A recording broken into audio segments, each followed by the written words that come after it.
Robert Christian Vincent, The Rocky Road to Trust, The Rocky Road to Trust, Robert Christian Vincent.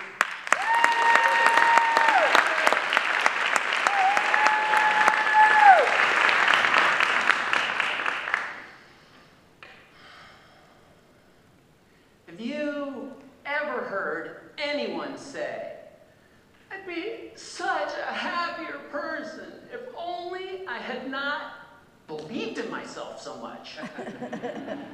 Sounds ridiculous, doesn't it? And yet, how many times have we undermined the trust in our own inner wisdom by placing that trust in someone or something external to us? That inner wisdom, it's like a road with markers along the way. Markers that signal us to correct our course when we get a little off. That is, if we're willing to pay attention. Well, Mr. Toastmaster, fellow Toastmasters and guests, one summer on a road trip through Colorado, my attention was on the majestic Rocky Mountains. Glorious in their grandeur, potentially deadly to those unskilled at their navigation. Well, I had two tools of navigation at my disposal.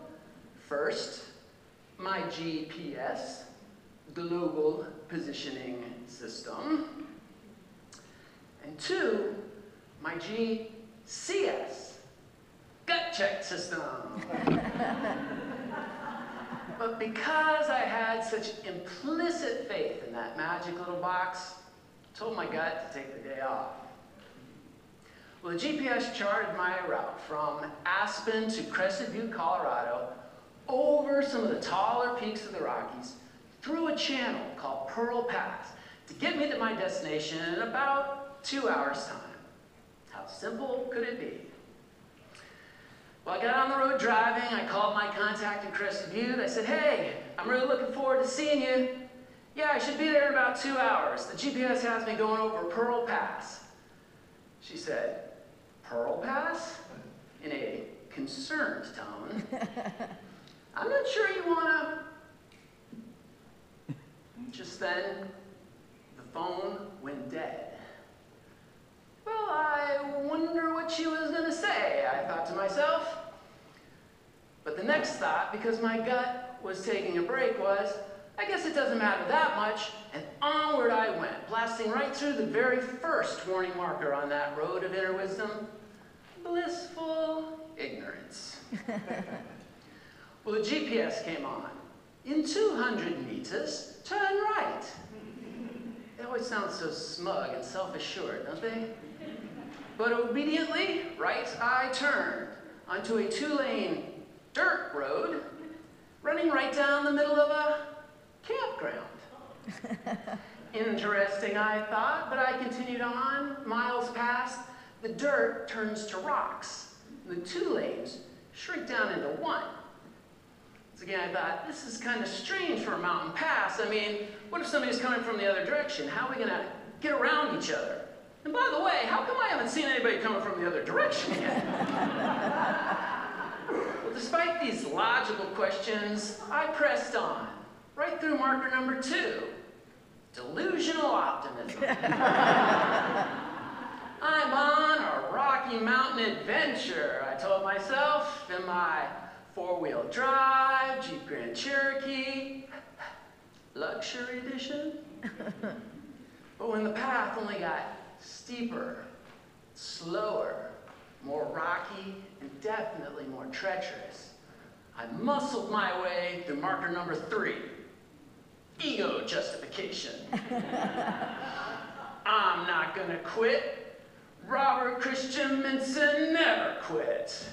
Heck, I got me a 4-wheel drive Jeep Grand Cherokee, luxury edition. Bring it on. And on it was brought. In the form of my next challenge, which I would describe as a kind of mountain cliff scenario.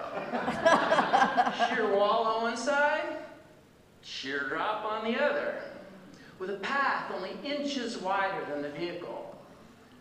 Well, at this point I thought, maybe it's a good idea to check in with my gut, you know. Hello? What? You checking in with me? Now? You want my opinion? Now? I'll give you my opinion. We're gonna die! Turn around! Well, I wanted to turn around, but I couldn't. Thus, I was compelled through marker number 4. Obligated commitment to an ideal you no longer believe in.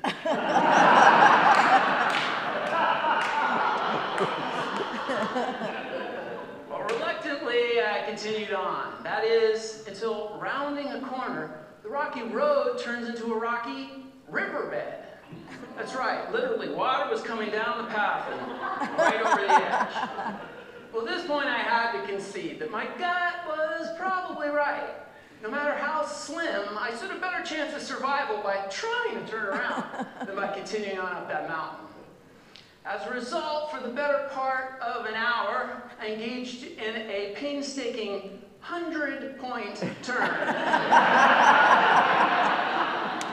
Going 3 inches backwards. Dear Lord, don't let me die. Turn 3 inches forward.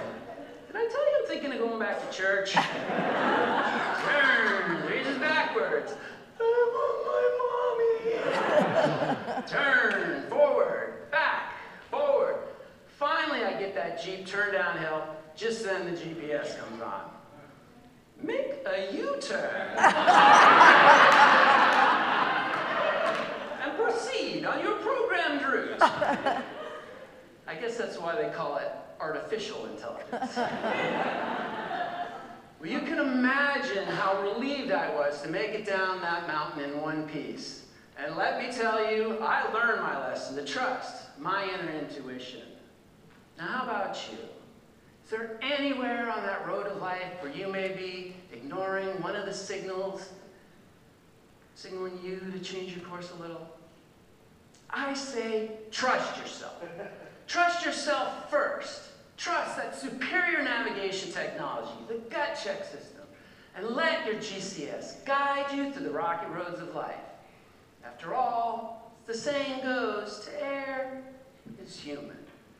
To really mess things up, that takes a computer.